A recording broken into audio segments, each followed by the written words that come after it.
हमारे साथ इस वक्त बीजेपी के सीनियर लीडर और former cabinet minister Prakash Javadekar जी हैं। जावड़ेकर जी, बहुत बहुत स्वागत है जी न्यूज पर आने के लिए। आज बहुत बीजेपी को इसी तरह की परफॉर्मेंस की उम्मीद थी?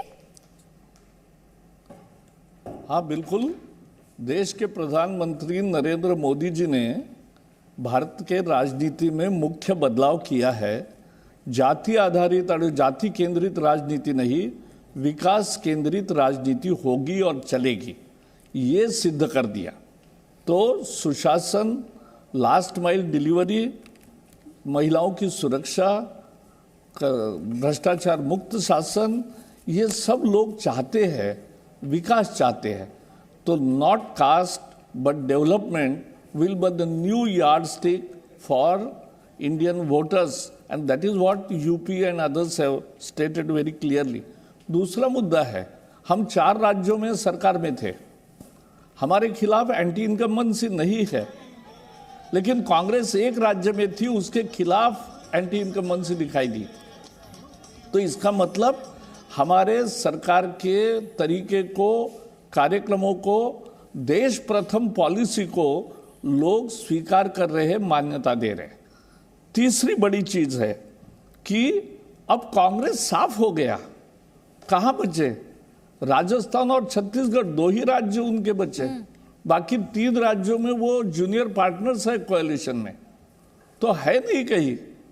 तो कांग्रेस का सफाया, क्योंकि डायनास्टी पॉलिटिक्स अब नहीं चलेगी, ये इस का संदेश है वोटर ने दिया होगा। इसलिए मेरा तो मानना है कि यही तो नया भारत है, जो देश प्रथम को मानता है, जो डेवलपमेंट को आगे करता है, जो जाति को पीछे रखता है, जो डायनास्टी के खिलाफ वोट देता है और जो सुशासन को पसंद करता है। मोदी जी के विजन का, सपनों का जो नया भारत है, उसका दर्शन आज मिला है।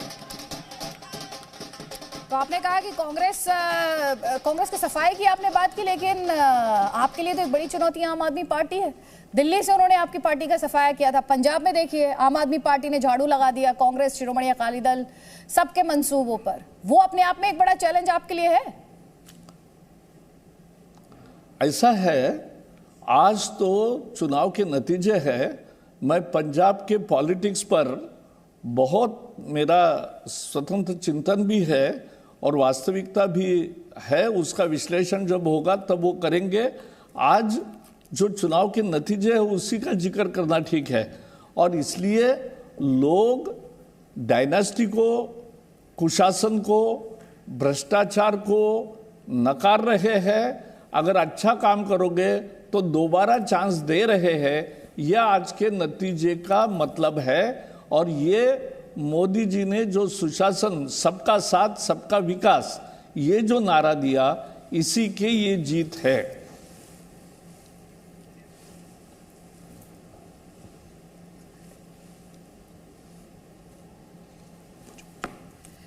प्रकाश जावड़ेकर जी, आप आम आदमी पार्टी पर कुछ बोलना नहीं चाहते, लेकिन अगर उत्तर प्रदेश में जाहिर तौर पर 4 राज्यों में आपकी सरकार थी, 4 राज्यों में आप कम बैक कर रहे हैं इस वक्त, क्रेडिट किसे देंगे? क्रेडिट तो निश्चित रूप से मोदी जी का नेतृत्व, लीडरशिप, वहाँ की हमारी स्थानीय लीडरशिप, और ये डबल इंजन की सरकार जो हमने कहा वो ठीक चला। मणिपुर का पिछली बार मैं इंचार्ज था, मैंने देखा है 2012 के चुनाव में भी इंचार्ज था, तब 3% थे, पिछले समय 37% हो गए, और अब तो हमारी सरकार ने अच्छा काम किया, इसलिए और वोट बढ़े होंगे। तो इसका मतलब ये है कि अच्छा काम करो तो लोग देते हैं। जी प्रकाश जी, आप तो खुद इंफॉर्मेशन एंड ब्रॉडकास्टिंग मिनिस्टर रह चुके हैं, लेकिन आपने ये भी देखा कि खास तौर पर उत्तर प्रदेश के चुनाव से पहले एक ऐसा माहौल बना था, मीडिया के भी एक सेक्शन में ऐसा बना था, जैसे कि आप उत्तर प्रदेश हार रहे हैं और अखिलेश यादव ने जबरदस्त सोशल इंजीनियरिंग कर दी है, और ऐसी इंजीनियरिंग करके उन्होंने बड़े बड़े पुल बना दिए हैं जो कि उन्हें सीधे सत्ता तक ले जाएंगे। ऐसा है, मुझे दिया सपना देखने का हर एक को अधिकार है, मैं उसको मानता हूं। कुछ दिन वो सपने में क्यों ना हो, लेकिन सत्ताधारी बने, इसमें मुझे कोई आपत्ति नहीं है। और प्रकाश जावड़ेकर जी, आप लगातार हमारे साथ हैं। सुधीर जी, वापस मैं आपको फ्लोर दूंगी। इस बीच जो बड़ी खबर आ रही है, भगवंत मान 38,000 वोटों से जीते हैं। इस वक्त आपको बड़ी खबर दिखा रहे हैं, दूरी सीट से मैदान में थे, उन्होंने जीत दर्ज की है। भगवंत मान ने थोड़ी देर पहले तस्वीर भी ट्वीट की गई, वो आपने देखी। 38,000 वोटों से ये जीत हासिल की है भगवंत मान ने। एक बड़ी विक्ट्री आम आदमी पार्टी के लिए, पंजाब में बदलाव के लिए पंजाब की जनता ने वोट किया है। और इस तस्वीर में बहुत ही गहरे मायने लगातार। और सुधीर जी, जो आप अभी सवाल जावड़ेकर जी से सोशल इंजीनियरिंग को लेकर पूछ रहे थे, सोशल इंजीनियरिंग करने की कोशिश, बीजेपी के ही मॉडल को रेप्लिकेट करने की कोशिश अखिलेश यादव द्वारा इस गठबंधन के माध्यम से की गई थी, लेकिन वो पूरे तरीके से नाकाम हो गई। जी, प्रकाश जी अभी हैं हमारे साथ। प्रकाश जी, एक मैं आपसे एक और बात मैं ये जानना चाहता हूं कि जो संघीय ढांचा है भारत का, उसमें हमने ये देखा कि अब जहां जहां विपक्षी दलों की सरकारें हैं वो केंद्र सरकार को कोऑपरेट नहीं करती। हमने पश्चिम बंगाल में देखा, केरल में देखा, और जब कई बार राष्ट्रीय आपदा आती है तब भी नहीं करती हैं। पंजाब एक बॉर्डरिंग स्टेट है और पंजाब जैसे राज्य में आम आदमी पार्टी का आना, जो कि आप समझते हैं कि उस चुनाव से पहले उनके ऊपर खालिस्तान को लेकर किस तरह के आरोप लगे थे, इसे आप संघीय ढांचे के लिए क्या खतरनाक मानते हैं? ऐसा है, मैं आज जज करना जरूरी नहीं समझता। अगले सप्ताह 2 सप्ताह के बाद जरूर बात होगी, लेकिन मेरे मन में आम आदमी पार्टी का मॉडल मैं बहुत अच्छा जानता हूँ। वो शुरुआत कैसे करेंगे, बाद में क्या करेंगे, बाद में क्या करेंगे, ये नक्शा मेरे मन में साफ है। तो इसलिए हम पार्टी में भी बात करेंगे, लेकिन ये निश्चित है कि तब चर्चा करेंगे। आज विजय उनका हुआ है तो शुभकामनाएं।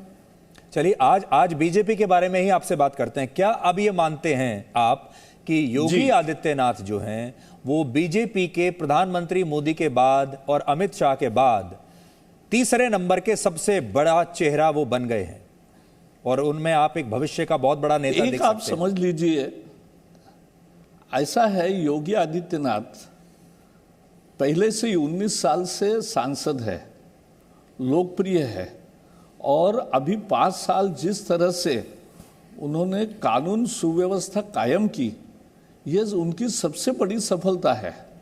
घर घर में राशन पहुंचाया, सुविधा पहुंचाई, लास्ट माइल डिलीवरी की, सुशासन दिया, लेकिन उससे सबसे ज़्यादा इम्पॉर्टेंट था, और इसलिए महिलाओं के ज़्यादा वोट मिले हैं, कि उन्होंने सुरक्षा मुहैया कराई। महिलाएं बाहर 7 बजे के बाद निकलना डरती थी, वो खत्म हुआ। तो ये जो है, ये इसका आज फल मिल रहा है। और योगी जी हमारे हमेशा नेता है। और बीजेपी और कांग्रेस में फर्क समझो, कांग्रेस में एक प्रदेश नेता ऐसा नहीं कि जो बाकी देश भर में जाकर उसको क्राउड आएगा या लोग सुनना चाहेंगे, लेकिन हमारे पार्टी में ऐसे नेता है योगी जी जैसे, और बाकी भी राज्यों के शिवराज जी जाते हैं, बाकी जाते हैं, तब निश्चित रूप से लोग उनको सुनने के लिए सभी राज्यों में आते हैं। तो ये हमारा पार्टी अलग है। नहीं, पर मेरा सवाल ये था कि बीजेपी में नंबर 1 नंबर 2 कौन है, ये तो लोग जानते हैं। क्या अब बीजेपी को नंबर 3 का नेता भी मिल गया है? देखो, जिनको आपने नंबर 1, 2 कहा, वो भी पार्टी के ही प्रमुख कार्यकर्ता है, और वो भी हमारे पार्टी अध्यक्ष को के निर्देशों पर ही सब चलते हैं। यही तो पार्टी की विशेषता है। पार्टी प्रथम, यानी देश प्रथम, पार्टी बाद में, और व्यक्ति लास्ट में। यही हमारी नीति है। प्रकाश जी, ये तो मानना पड़ेगा कि बीजेपी को राहुल गांधी ने बहुत मदद की है, वो काफी मदद करते आए हैं आपकी। इस बार भी चुनाव में राहुल गांधी और प्रियंका गांधी वाड्रा ने आपकी काफी मदद की है, और जब तक आपकी लड़ाई उनसे होती थी तो जीत आसान काफी हद तक रहती थी।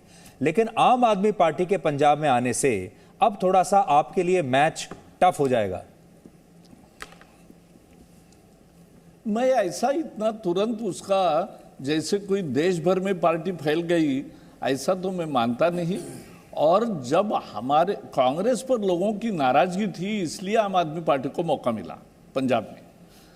हमारे यहाँ मौका नहीं मिला आम आदमी पार्टी को, क्योंकि आम आदमी पार्टी केवल खड़े करने से जीत नहीं सकती, वहाँ हमारा अगर अच्छा शासन चल रहा है, देश को हम आगे रखते हैं, जनहित को आगे रखते हैं, सुशासन देते हैं, तो ये वोट मिलेगा। ये एक यकीन मोदी जी के नए भारत का यकीन है।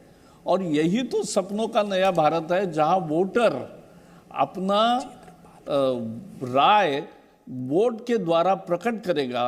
और अब आप उत्तर प्रदेश में भी देखोगे कि एक घर में भी युवा है, महिला है, दूसरे है, तो कुछ कुछ वोट अलग पड़े हैं। तो ऐसा नहीं होता कि अब एक जाति एक परिवार, ऐसा नहीं होता। और इसलिए ये पंजाब में उनको विजय मिला है, उसकी एक ऐतिहासिक विशेष पृष्ठभूमि है। उस पर मैं आज टिप्पणी नहीं करना चाहूँगा, लेकिन मुझे मालूम है कि आने वाले 1 साल में वो क्या करेंगे, 2 साल में क्या करेंगे और 24 के बाद क्या करेंगे, तो ये बाद में बात करेंगे। अभी इतना ही कहूँगा कि हमारा जहाँ अच्छा सुशासन चल रहा है वहाँ हमें आम आदमी पार्टी का डेंजर नहीं है। जो दूसरे दल है और जहाँ कुशासन चलेगा वहाँ उनको कुछ करने का मौका मिलता है, या वहाँ बीजेपी आएगी, ये अब देखना है, और बीजेपी ही आएगी, ये मुझे विश्वास है। जी प्रकाश जी, अपने दर्शकों को एक और बड़ी इंटरेस्टिंग इंफॉर्मेशन मैं दे दूं। आप तो जानते हैं जब चुनाव से ठीक पहले बीजेपी के कई सारे मंत्री बीजेपी छोड़कर उत्तर प्रदेश में समाजवादी पार्टी में चले गए थे, तो आज थोड़ा उनका भी रिपोर्ट कार्ड देखने का दिन है कि उन्होंने सही किया या गलत किया, या जनता ने उन्हें कितना समर्थन दिया। तो स्वामी प्रसाद मौर्य जो बीजेपी छोड़कर समाजवादी पार्टी में चले गए थे, फजील नगर से इस समय 14,000 वोटों के आसपास से पीछे चल रहे हैं। तो बड़ी बात हमारे दर्शकों के लिए यह है, स्वामी प्रसाद मौर्य उत्तर प्रदेश में जो बीजेपी छोड़ दिए थे पहले, वो पीछे चल रहे हैं। यानी उनका ये जो मूव था ये बैकफायर कर गया। इसके अलावा दारा सिंह चौहान ये घोसी सीट से 1200 सीटों से पीछे चल रहे हैं। ये भी बीजेपी को उन्होंने चुनाव से ठीक पहले छोड़ दिया था। फिर है धर्म सिंह सैनी, ये आगे चल रहे हैं 25,000 वोट से। यानी इनका जो दांव है ये एक तरीके से चल गया है। प्रकाश जी, आप जानते हैं जब चुनाव प्रचार चल रहा था और उस दौरान कुछ लोग समाजवादी पार्टी चले गए थे, और फिर उसको ऐसा माहौल करके बनाया गया कि अब तो बीजेपी से लोग छोड़ छोड़ के भाग रहे हैं, क्योंकि उन्होंने देख लिया है कि समाजवादी पार्टी वापस आ रही है। आज उनके इस कदम को आप कैसा देखते हैं? हालांकि समाजवादी पार्टी भी अगर आप टैली पर देखें तो 121 सीटों पर आगे चल रही है। भारतीय जनता पार्टी की एक विशेषता है, हमारे पार्टी से बाहर जाकर बहुत बड़ी कामयाबी हासिल की ऐसे उदाहरण नहीं है। अगर होगा तो एक आध दूसरा होगा, नहीं है, क्योंकि ये पार्टी का भी एक आधार है, जनाधार है। ये केडर बेस मास पार्टी है। तो मास पार्टी जब होती है तो वो पार्टी को वोट दे रही है, और इसलिए पार्टी का नुमाइंदा जो भी पार्टी के नेता तय करते हैं वो लोग पसंद करते हैं। लेकिन कुछ लोगों को ऐसा लगने लगता है कि उनको लगता है कि हम ही सब कुछ है, तो हम ही सब कुछ है, ऐसा जिनको लगता है वो पार्टी से बाहर जाते हैं, उनका कोई भविष्य नहीं होता। ये संदेश और साफ हो गया है। जी प्रकाश जी, आपका बहुत बहुत धन्यवाद हमसे बात करने के लिए। और जो आपका असेसमेंट है, जो आप कह रहे हैं कि आप आगे चलकर बताएंगे, तो हमें इंतजार रहेगा अगली बार, अगले हफ्ते या जब भी आपके पास समय होगा, तो फिर आपका असेसमेंट हम जरूर लेंगे आम आदमी पार्टी के बारे में। आपने उनको डीकोड करके जो रखा है। Thank you. जरूर। Presenting B News app, available on Google Play and App Store. Download it now.